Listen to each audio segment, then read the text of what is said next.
ನಮಸ್ಕಾರ. Next Jan astro ವೀಕ್ಷಕರಿಗೆಲ್ಲ ಸ್ವಾಗತ. ಹಾಗೆಯೇ ಈ ದಿನ ರಾಶಿ ಫಲಗಳ ಬಗ್ಗೆ ನೋಡೋದಾದರೆ ಬಹಳ ಮುಖ್ಯವಾಗಿ ಅದಕ್ಕಿಂತ ಮುಂಚಿತವಾಗಿ ನಾನು ಹೇಳೋದೇನಂತಂದರೆ ನಿಜವಾದ ಜ್ಯೋತಿಷಿ ಅಂದರೆ ಯಾರು, ಹೇಗೆ ಕಂಡುಹಿಡಿಯೋದು ಅನ್ನೋದ್ರ ಬಗ್ಗೆ. ಯಾಕೆಂದರೆ ತುಂಬ ಜನಕ್ಕೆ ಕನ್ಫ್ಯೂಷನ್ಸ್ ಇದೆ. ಈಗಿರೋಂಥ ಆ್ಯಡ್ಗಳು ಇವೆಲ್ಲ ನೋಡ್ತಾ ಇದ್ದರೆ ಬಹಳಷ್ಟು ಕನ್ಫ್ಯೂಷನ್ಸ್ ಇದೆ ಜನಕ್ಕೆ. ನಿಮ್ಮ ಜಾತಕವನ್ನು ಒಬ್ಬ ವ್ಯಕ್ತಿ ಹತ್ರ ತೊಗೊಂಡೋದಾಗ ಆತ ಫಸ್ಟು ನಿಮ್ಮ ಜನ್ಮ ಸಮಯ ಸರಿ ಇದೆಯಾ ಇಲ್ವಾ ಅಂತ ಫಸ್ಟ್ ಪರೀಕ್ಷೆ ಮಾಡಬೇಕು. ಅದಕ್ಕಾಗಿ ನಿಮ್ಮ ಹಿಂದೆ ನಡೆದಂತಹ ಕೆಲವು ಘಟನೆಗಳನ್ನ ಟೈಮಿಂಗ್ ಸಮೇತವಾಗಿ ಹೇಳಬೇಕಾಗತ್ತೆ. ಯಾಕೆಂದರೆ ನೀವು ಕೊಟ್ಟಿರೋ ಸಮಯವನ್ನೇ ಆತ ಇಟ್ಕೊಂಡು ಜಾತಕವನ್ನು ಹೇಳಬಾರ್ದು. ಯಾಕೆಂದರೆ ಬರ್ತ್ ಟೈಮ್ ರೆಕ್ಟಿಫಿಕೇಷನ್ ಮಾಡಬೇಕು, BTR ಅಂತಾರೆ.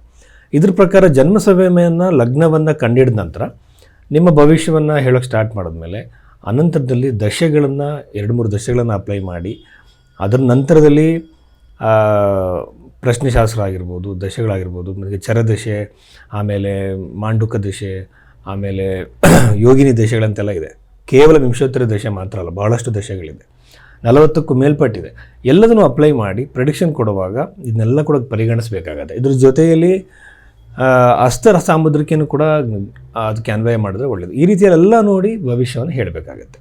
ಆದರೆ ಇಲ್ಲಿ ಸಮಸ್ಯೆ ಏನಾಗುತ್ತೆ ಅಂತಂದರೆ ಪರಿಹಾರಗಳನ್ನು ಹೇಳುವಾಗ ಗ್ರಂಥಗಳಲ್ಲಿರುವಂಥ ಪರಿಹಾರಗಳನ್ನೇ ಹೇಳಬೇಕು. ಅದು ಬಿಟ್ಟು ನಮಗೆ ಯಾವುದೋ ಕಾಸ್ಟ್ಲಿ ಜೆಮ್ ಸ್ಟೋನು ಅಥವಾ ನ್ಯೂಮರಾಲಜಿ ಪ್ರಕಾರ ಹೇಳುವಂಥದ್ದು ಇದೆಲ್ಲ ಕೂಡ ಯಾವುದು ನಂಬೋಕೆ ಹೋಗಬೇಡಿ. ಆಮೇಲೆ ನ್ಯೂಮರಾಲಜಿ ಇದನ್ನೆಲ್ಲ ಹೇಳೋರು ಇನ್ನೊಂದು ವಿಷಯ ಏನಂತಂದರೆ ಒಂದೇ ದಿನದಲ್ಲಿ ಭಾಳಷ್ಟು ಜನ ಹುಟ್ಟಿರ್ತಾರೆ, ಅವ್ರ ಭವಿಷ್ಯ ಒಂದೇ ಥರ ಇರಲ್ಲ. ಇನ್ನೊಂದು ವಿಚಾರ ಏನಂತಂದರೆ ಒಂದೇ ತಾಯಿಯ ಹೊಟ್ಟೆಲಿ ಹುಟ್ಟಿದಂತಹ ಅವಳಿ ಜವಳಿ ಮಕ್ಕಳ ಜನ್ಮ ಸಮಯದಲ್ಲಿ ಕೇವಲ 1-2 ನಿಮಿಷ ಡಿಫ್ರೆನ್ಸ್ ಇರುತ್ತೆ. ಇದನ್ನು ನೋಡೋಕ್ಕೆ ಯಾವ ಪದ್ಧತಿನ ಅನುಸರಿಸಿದ್ದಾರೆ ಜ್ಯೋತಿಷರು ಅದನ್ನೆಲ್ಲ ನೋಡಬೇಕು. ಸುಮ್ಮನೆ ನಾವು ರಾಶಿ ಮೇಲೆ ನೀವು ಕೊಟ್ಟಿರೋ ಜನ್ಮ ಸಮಯದ ಮೇಲೆ ಯಾರು ಕೂಡ ಭವಿಷ್ಯವನ್ನು ಹೇಳಬಾರ್ದು.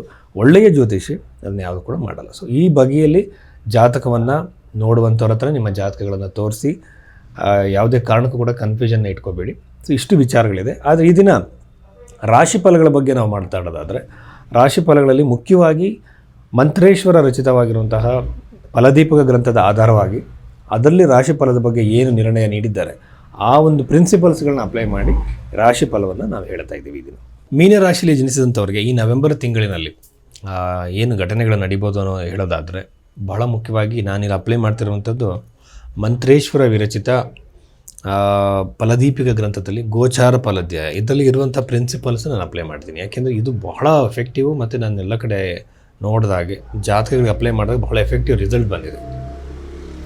ಆ ಬಗ್ಗೆ ನಾವು ನೋಡಿದಾಗ ಮೀನರಾಶಿಯಲ್ಲಿ ಗೋಚಾರದಲ್ಲಿ ಅಂದರೆ ರಾಶಿಯಲ್ಲಿ ಶನಿಗ್ರಹ ಇರುವಂಥದ್ದು ಅಷ್ಟು ಒಳ್ಳೆಯದಲ್ಲ. ಇದೊಂದು ವಿವಾಹವನ್ನು ವಿಳಂಬ ಮಾಡುತ್ತೆ, ಮದುವೆಯನ್ನು ತಡೆ ಮಾಡುತ್ತೆ, ವೈವಾಹಿಕ ಜೀವನದಲ್ಲಿ ಸಮಸ್ಯೆಗಳು ಖಂಡಿತವಾಗಲೂ ಉದ್ಭವ ಆಗುತ್ತೆ. ಬಟ್ ಆ ಸಮಯದಲ್ಲಿ ಕಮ್ಯುನಿಕೇಷನ್ ಬದಲಾವಣೆ ಮಾಡಿಕೊಂಡು, ಮಾತಿನಲ್ಲಿ ಬದಲಾವಣೆ ಮಾಡಿಕೊಂಡು ಆ ಒಂದು ಸಮಸ್ಯೆಗಳನ್ನ ಬಗೆಹರಿಸ್ಕೋಬೋದು. ಎಲ್ಲದಕ್ಕೂ ತಾಯ್ತಾ, ಎಲ್ಲದಕ್ಕೂ ಜೆಮ್ ಸ್ಟೋನ್ಸು, ರುದ್ರಾಕ್ಷ, ನ್ಯೂಮರಾಲಜಿ ಅಲ್ಲ. ನಮ್ಮ ಬಿಹೇವಿಯರು, ನಮ್ಮ ಕಮ್ಯುನಿಕೇಷನ್ ಕೂಡ ಚೇಂಜ್ ಮಾಡ್ಕೋಬೋದು.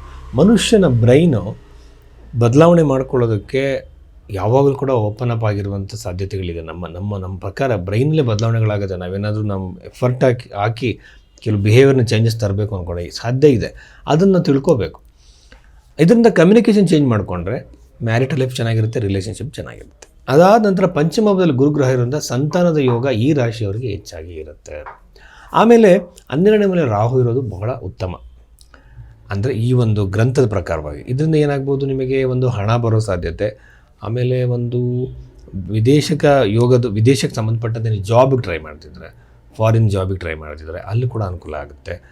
ಒಂದೊಂದು ಸಲ ಏನಾಗುತ್ತೆ ಅಂತಂದರೆ ಕೆಲವರು ಜಾಬ್ ಚೇಂಜಿಗೆ ಟ್ರಾನ್ಸ್ಫರ್ ಟ್ರೈ ಮಾಡ್ತಿರ್ತಾರೆ, ಅದಕ್ಕೂ ಕೂಡ ಈ ಒಂದು ಸಮಯ ನವೆಂಬರ್ ತಿಂಗಳು ಬಹಳ ಉತ್ತಮ. ಅದಾದಮೇಲೆ ಅಷ್ಟಮದಲ್ಲಿ ನವಮ ಭಾವದಲ್ಲಿ ಪಾಪಗ್ರಹಗಳಿದೆ.